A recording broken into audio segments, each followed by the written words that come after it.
Let's take a look at number 8 in section 4.4. We're going to determine the intervals where the function f is concave up or concave down, and then find the points of intersection.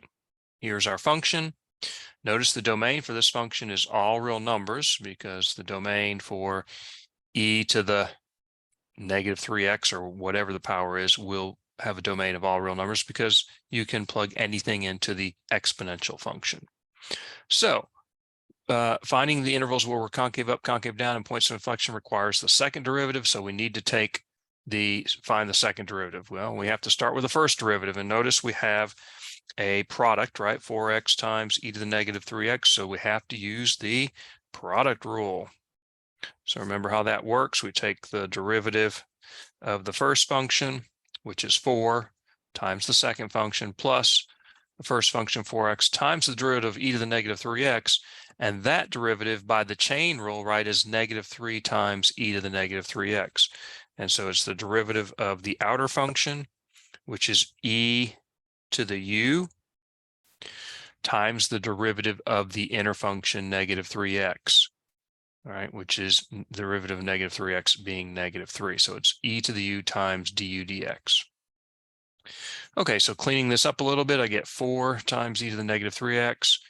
Negative 3 times 4 gives me negative 12. Don't forget our x there, e to the negative 3x.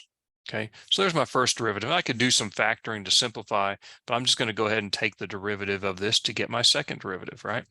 So first of all, 4 is a constant multiple. What's the derivative of e to the negative 3x? Well, we just talked about that over there by the chain rule. Here it is.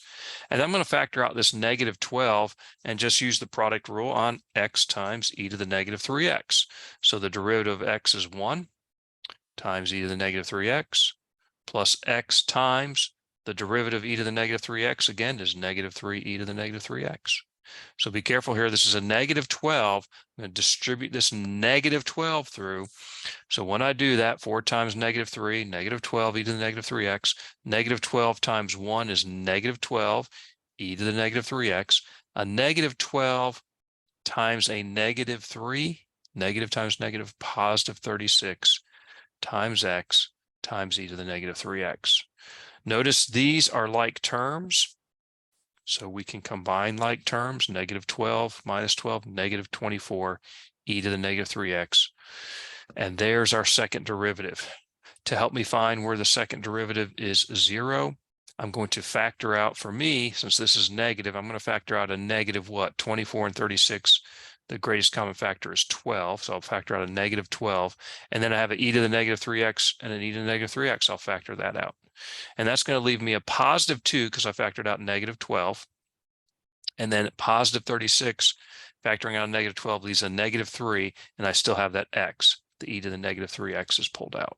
So here is the factored form of our second derivative. Notice that e to the negative 3x is always positive for any value of x. Therefore, the derivative is only 0 when 2 minus 3x is 0, and that occurs when x is 2/3.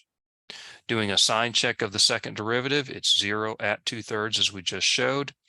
Plug in a number less than 2/3, like say 0. Again, if I plug in 0, it doesn't matter what I plug in here, this is always positive. Negative 12 times a positive is negative. And then 2 minus 3 times 0 is 0. 2 minus 0, positive 2.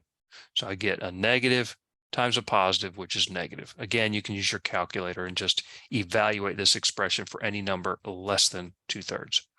Pick a number greater than 2/3, like maybe 1. Again, this is positive. Negative times positive makes this whole thing negative.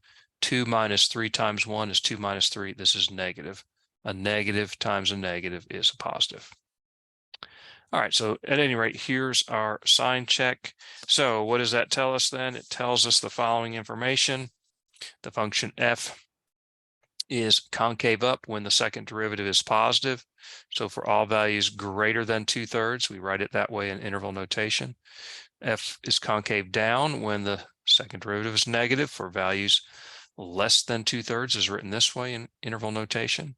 And then obviously we have a change in concavity from concave down to concave up because we have a change in sign of the second derivative at 2/3.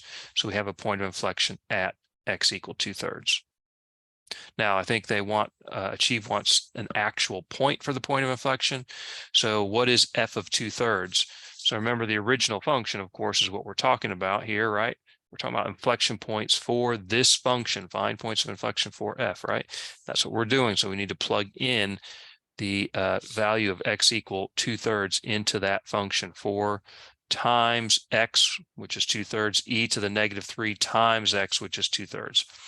So 4 times 2/3 is 8/3. -3 times 2/3 is -2. And here's what we get, right? Which can also be written this way. So our actual point, x and y coordinates for our point of inflection is x equal 2/3 comma y equals this expression. Okay. Well, I hope that is helpful on this one for you.